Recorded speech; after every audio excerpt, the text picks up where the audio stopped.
I just gave consent. Okay, great. Lisa, I'm so glad you're here with me here today to discuss your work and your passion and dedication to being a social worker, both in hospice and in the ER. And so I really really grateful that we've become friends over the last couple of years. Really appreciate your work, your dedication, and wanted to get a sense of how things are going for you. So if you can just share about a little about the difference of being a social worker, both in the ER and the hospice community. Sure. Well, thank you, Stephanie, for reaching out. I'm always happy to talk to you. So I am currently working in the ER as a per diem social worker. I've been there about 7 years. And then I'm also working half-time for a hospice agency. Both are relatively close to my house, so that's nice in terms of being able to juggle both of the positions. My work in the ER allows me to use my clinical skills in critical thinking. And so I've really enjoyed that aspect of it. It's very challenging. I never know what I'm going to get when I walk in. Hospice has always come kind of naturally to me. It feels like a good fit. I'm very comfortable focusing on end of life and being with families during that time. The ER has really kind of challenged and stretched me. So I've, even though it's such a stretch at times, I feel very accomplished afterwards because it feels like movement happens and there's a satisfaction of being able to kind of deal with whatever comes your way. Typically in the ER, most of the consults that I get are for people who are suicidal or homicidal, mental health crises. That's the most common consults. And so some shifts are, I see 5 people, some shifts I see 15 people. I also see people come in who have been victims of domestic violence, child abuse, elder abuse, and neglect. A good portion of my time is also spent with our homeless, providing them resources, and we make sure that they have adequate clothing and a meal, and that they have a plan for either where they're going to go for the night or connecting with resources. And then I see a lot of people with chemical dependency. So that's kind of Okay. the ER role. Okay. Yeah. Okay. Hospice, hospice, the social workers operate to connect people with resources, like hiring caregivers, getting your electric bill reduced because of your oxygen use, helping families with funeral arrangements, family leave, Medi-Cal, that sort of thing. We provide a lot of education on end of life symptoms, what families might expect as their loved one declines, and just a lot of emotional support to the patient and family regarding their terminal illness, their prognosis. I'd say 75% of my counseling is with the family members. Oh, okay. Because, a lot of times our people don't come out of hospice until the last couple of weeks of their life. And so often they're not able to kind of participate in in-depth conversations. We're more focused on managing their symptoms. So then I'm supporting the family at that time. So it seems like one of the main differences between your social worker as hospice and ER, also that you might see people in hospice more than once, and then ER maybe is a one time. Is there kind of a difference in feeling of ongoing relationship versus the other? How does that feel? Yes, there is. I mean, we have some quote regulars in the ER, Oh, but those tend to be either our homeless that reside, in our community, oh, wow. or people with significant mental illness who continue to come in a mental health crisis. So we have I definitely have people that I see multiple times in the ER, but it's not necessarily rapport building. People are, in crisis. And Right.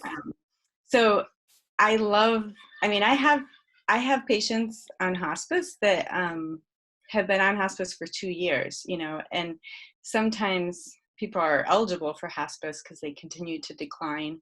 It's just slow, that decline. So I love my patients that I have a long time.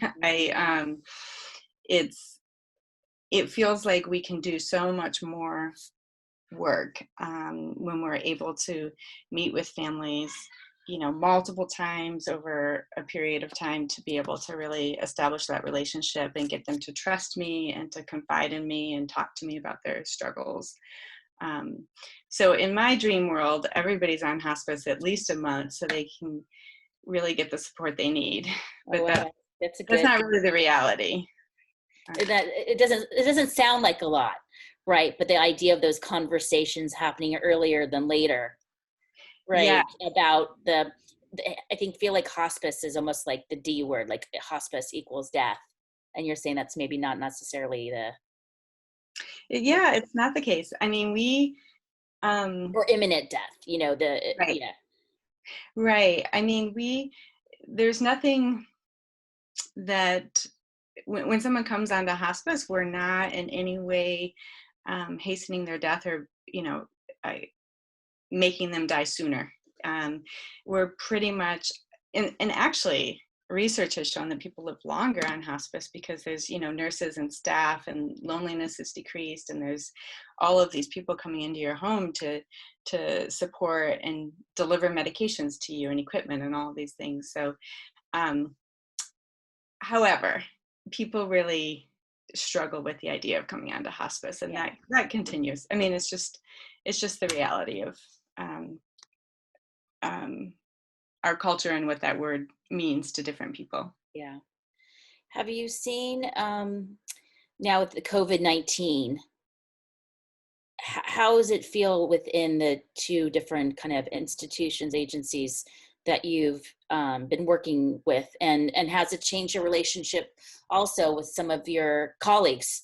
It's being a social worker, there's kind of twofold big questions, but how, with this time of COVID-19, how has your role shifted for people coming in and colleagues as well? Yeah, so the ER, we're still getting people with the same crises. So a lot of what I'm doing is the same, but how it feels when I'm there is very different.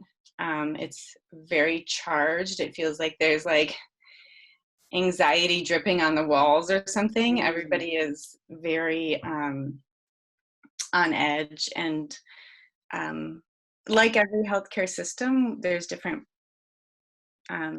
procedures all the time about our PPE and mask use, and who's entering which rooms. And so that part is unsettling. I think you build up your confidence of knowing what you're going to walk into, even as um, even in the ER, where it's unknown who's going to walk through the door and you don't really have a say over it.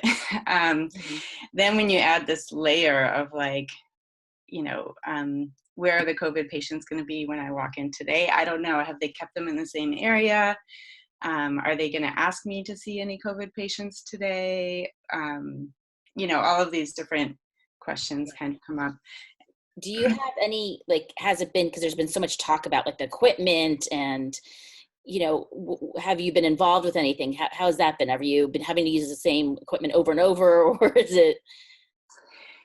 Yeah, it's again like people have talked about, because initially we were told not to wear a mask, um, and stop wearing masks, and Oh, you'll be in trouble if you wear a mask, kind of thing. um, because that was originally what CDC was saying. If people, and then now it's become, you have to wear the mask. When I walk in the door, my temperature's taken, I have to have a mask, and I have to wear it the whole time, um, the whole shift. And so,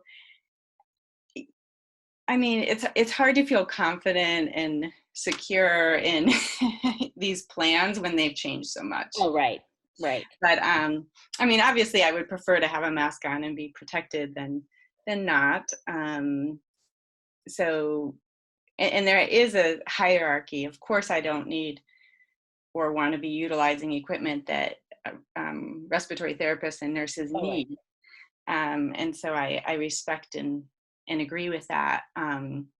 However, if I'm needing to consult with a person who is displaying symptoms, then I need to have the protective equipment as well. So that's kind of been a back and forth of our ER rooms don't have telephones, so throughout the hospital on the other floors you can call the room, and then that way the social worker doesn't have to go into the room, but the ER rooms don't have a phone. So I would need to ask the nurse to use their personal phone, which just feels completely wrong, because then their work phone becomes the another way that they are exposed. Yeah, So sometimes it's like logistics, the this is like, logistics. this is getting into the dirty of it, right? This is getting into the how it really works on the ground. Yeah. And what you plan on a macro level, and like what it's really like being with patients, or not having to wear with the masks, or not being able to be with your patients anymore. I don't know if that's shifted with your hospice patients too. Oh, I hate it. I hate it. I mean, I've never loved talking on the phone, to tell you the truth, and to now be spending, most of my visits now for hospice are on the phone. Um, we're able to go out if the family is willing, and if there's no symptoms of COVID, but they want us to primarily be working by phone. And I mean, people want to talk, so I've been staying very busy on the phone with the hospice patients and their spouses, and providing support because they're pretty isolated. So there's plenty of work. I'd rather be there. I want to hold their hand, observe the end of life symptoms so I can talk to the spouse about it. And instead I'm calling the nurse to get an update, and then calling the spouse, and then trying to get people to FaceTime, because I feel like it really helps to get that, that visual. Yeah. And then I can see the patient too. So the families that have been willing to do that, that's been great. But not everyone's comfortable with that or knows how to use it even. So one other thing that has shifted is, social workers in general are also supporting the staff. And we've always done that with hospice, but one of the new plans is that we're calling multiple nurses and home health aides, office staff every day, and offering support to them. And I've been very surprised. I mean, those calls sometimes have been an hour. Oh, wow. Of nurses just kind of unloading all of their fears and this patient and what happened. And it's clear that they need support too. Probably not just during this time, but overall, right? Yes. Everybody loves to be asked, how are you today? It's now that it's a mandate, even though it's, your colleagues, it's you're kind of surprised about some of it, it sounds. I am. I'm surprised at how much, I don't know why I should be, but I was surprised at how much people had to say. And what a relief it was, to be able to kind of air out some of those worries. And I enjoy that part of my job as well. I mean, I want to be a support to the staff, and, it's uncharted times here. Yeah. We're all just trying to figure it out. What would you say as terms of right now priorities for individuals that are interested in going into the elder end of life death care work right now, knowing what your experience is in different places? What would you say to them, or working with families? I mean, I love this work. I feel like if someone is interested in it and has a desire to do it, it probably means that they'll do it well, because this is a topic and a group that often people are, shying away from and afraid. So if someone has that desire and that wanting to support people at this time, I would absolutely encourage people to do so. Some of the things that I've learned is listening is the most important. Allowing for silence. I had this chaplain when I first started working in hospice who really helped me develop. I did a lot of visits together with him, and he showed me the beauty of silence and how if you just don't say anything, someone makes a comment that suggests that it's a difficult thing for them. And instead of immediately trying to make it better or even validating it, if you just stay silent,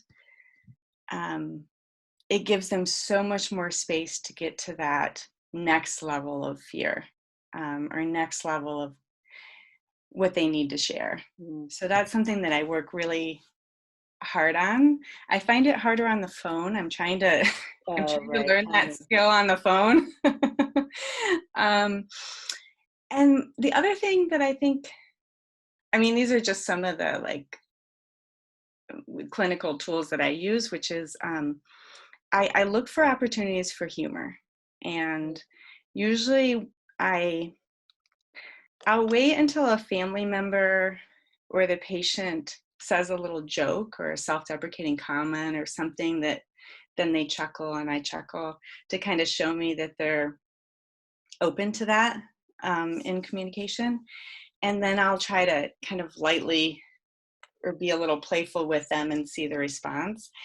And I've found that,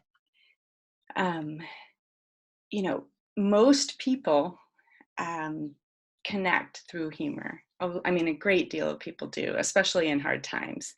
And so I would say just, and once you laugh together, it just releases tension. It feels lighter. You're connected to that person more, and so I think we sometimes struggle in end of life care to be ourselves or to bring humor in. And I wouldn't say that that's your goal or something, but I've found it to be very helpful in connecting with patients and families, especially if they're using humor. Yeah. That's how they connect with you. That's how they relate. So dedication, interest in working in the end of life, silence, humor, and how do you, I just want to end with thanking you again, and what are some of the tools you use in terms of your own kind of self-care and coping, and as you're holding space and listening to so many others? Can you just list a couple? Love to hear. Besides humor, I'm sure, I know you used humor as well. Yeah, I've been listening to, some funny podcasts and that sort of thing to kind of distract myself. I meditate, I puzzle. I found that puzzling for me is actually more meditative than meditative because I'm still learning how to get in that space. But honestly, sometimes I feel like I do great at trying to kind of deal with all the feelings that I've absorbed through the day, and I just keep trying to add more things because the load feels heavier right now. So I'm trying to take lots of walks, and I think you've seen, Stephanie, I've been posting pictures of flowers. Oh yeah, that's what I was going to say. I just want to end. Yeah, I appreciate your the flowers on your walks. I can relate to that, and I do the same. So I'm glad we're colleagues and friends in that friendship vine as well, the flower vine as well. So thank you so much for your time, and I wish you well, and health and safety and support for you and your family, your colleagues, and the patients that you work with and their families. Thank you. Thanks, Stephanie.